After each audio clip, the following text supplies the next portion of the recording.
Hello tout le monde.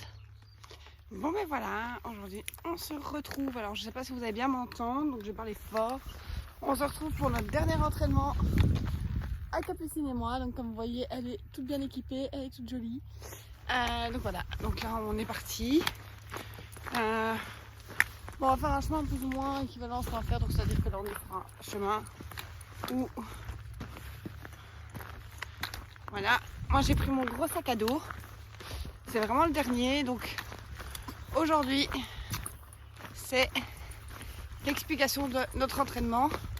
Qu'est-ce qu'on a fait pour arriver à celui-ci et pour partir dans très très peu de jours, maintenant le décompte est lancé, sur les chemins de Compostelle. Donc en longue randonnée, en itinérance avec un chien, sous tente, en autonomie. Et voilà.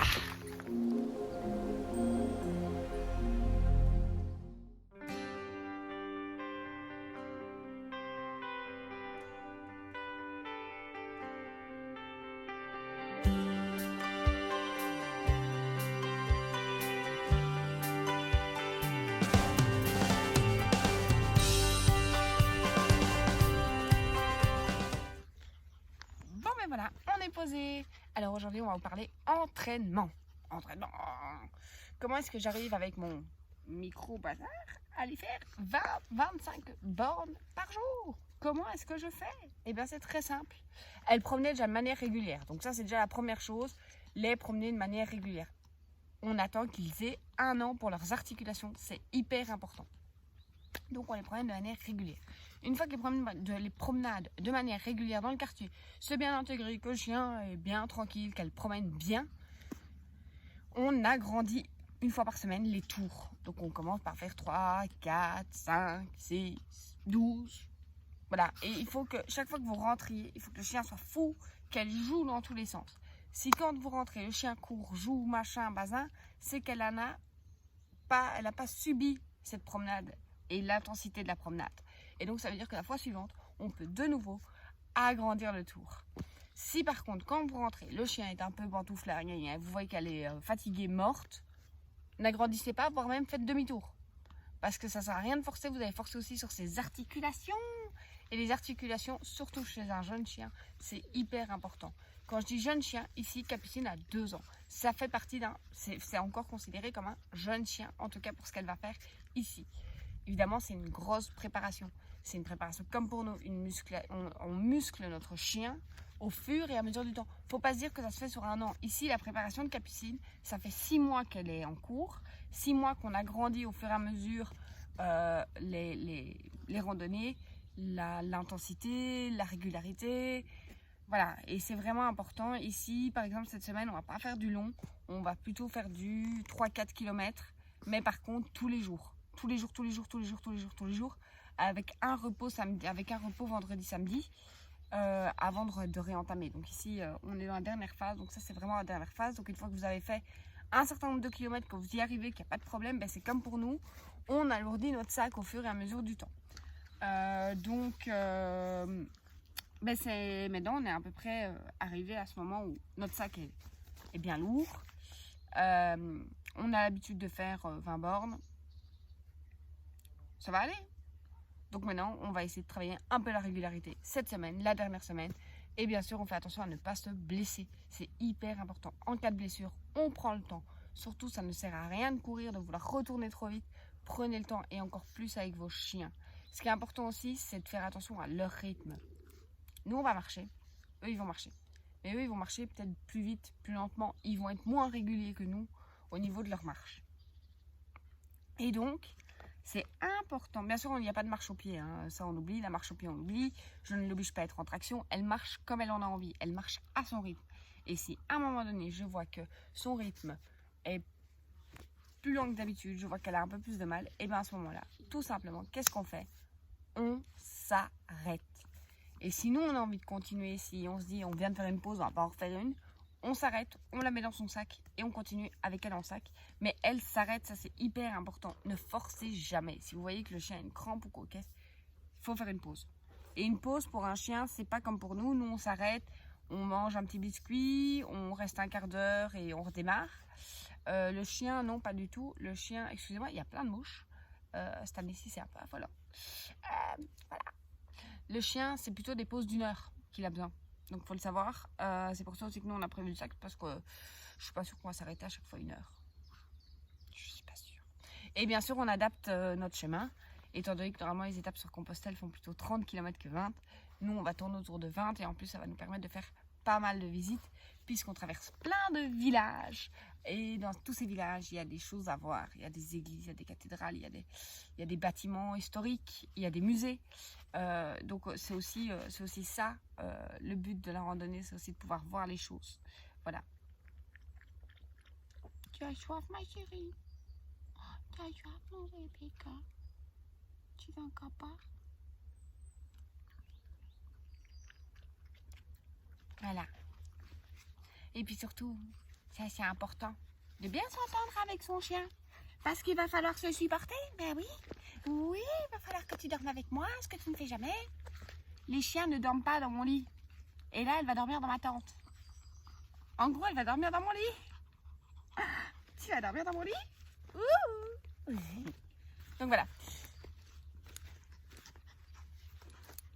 Et alors, par contre, je voulais vous montrer par rapport à mes dernières vidéos.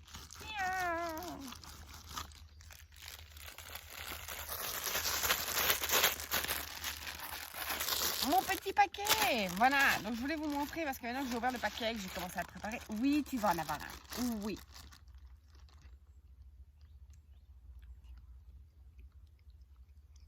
J'ai mis l'autre morceau là. Donc, je voulais vous montrer parce que je vous avais dit, vous voyez, ça fait la taille d'une phalange. Eh ben, non mais, c'est ici. C'est réellement la taille d'une phalange, comme vous pouvez le voir. Hein. C'est vraiment des gros biscuits. Donc évidemment, elle n'en a pas un complet, quoique, hein, on pourrait. Mais en rando, le but, c'est pas qu'elle... Ici, on est en pause, donc on s'en fiche qu'elle prenne un peu plus de temps à le manger.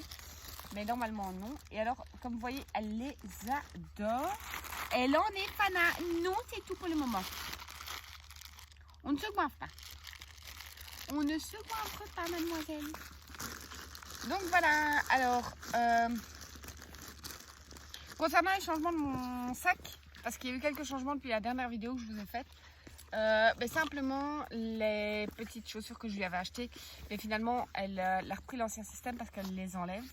Donc ça c'est un peu le truc. Je vais quand même essayer encore cette semaine de retenter plusieurs fois pour essayer de voir si elle continue à me les enlever, etc. etc. Capille bien ma belle. Et voilà, sinon au niveau de l'autre changement majeur de mon sac, c'est que on est occupé à nous annoncer du temps bien chaud et bien sec pour quand on va partir. Si ça se confirme, bien sûr on enlèvera ma doudoune et donc j'enlèverai sa doudoune. À savoir que si vraiment il pleut trop, mais de nouveau elle a son sac dans lequel elle a abri, que je peux mettre sous mon poncho, enfin voilà, il y a toute une série de solutions. De toute façon s'il pleut vraiment trop, on s'arrête et on se met à l'abri, hein, voilà. Et alors l'autre grosse solution, c'est que finalement je n'ai pris... Attendez, je la décroche. Que la longe en nylon. Je n'ai pas pris le piquet que je vous ai mis dans la vidéo. Pourquoi? Parce que le piquet... mais le piquet il pèse plus de 300 grammes. C'est extrêmement lourd. Mon sac est déjà assez lourd comme ça avec toutes nos affaires. Et que finalement le piquet, par exemple, un sol comme ici. Oui, vous allez me dire là derrière, il y a une flaque d'eau dans lequel il y a 56 mouches. Mais le reste du sol est très sec. Et encore aujourd'hui, c'est une des rares flaques d'eau que je viens de voir. Je pense que c'est plus le drainage du champ. Parce que sinon, il fait extrêmement sec. Et donc, de toute manière, le planter, ça va pas être possible. Et il y a assez d'arbres, il y a assez de trucs où l'attacher. C'est un chihuahua. Au pire, même mon sac à dos, il fait 15 kg avant qu'elle le traîne. On a le temps. Enfin, il fait 15 kg. On va essayer de descendre en dessous. Hein. Là, à l'instant T, il fait 15 kg avec... c'est pour ça aussi que j'ai enlevé certaines choses. Il faisait 15 kg avec eau et nourriture comprise, donc c'est un peu lourd. Même si aujourd'hui, je ne l'ai pas senti, donc c'est très bien. C'était aussi ça le test du jour. Comme c'est un nouveau sac, c'était de tester mon sac.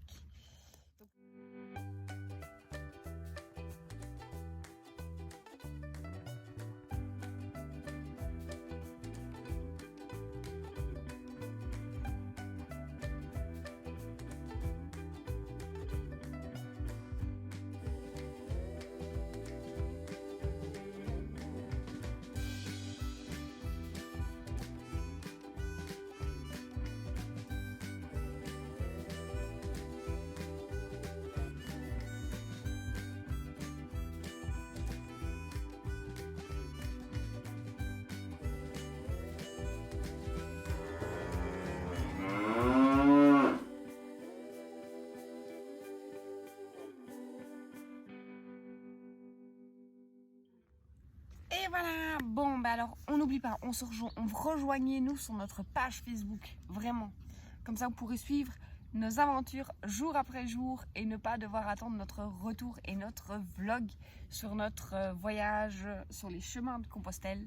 Donc si vous voulez nous suivre tous les jours, je vous invite à nous rejoindre sur notre page Facebook. En plus, nous sommes occupés à faire des sondages pour les vidéos du mois d'août. Donc n'hésitez vraiment pas à nous rejoindre, à aller voter. On n'oublie pas, on s'abonne, la cloche de notification et le petit pouce vers le haut. À très vite!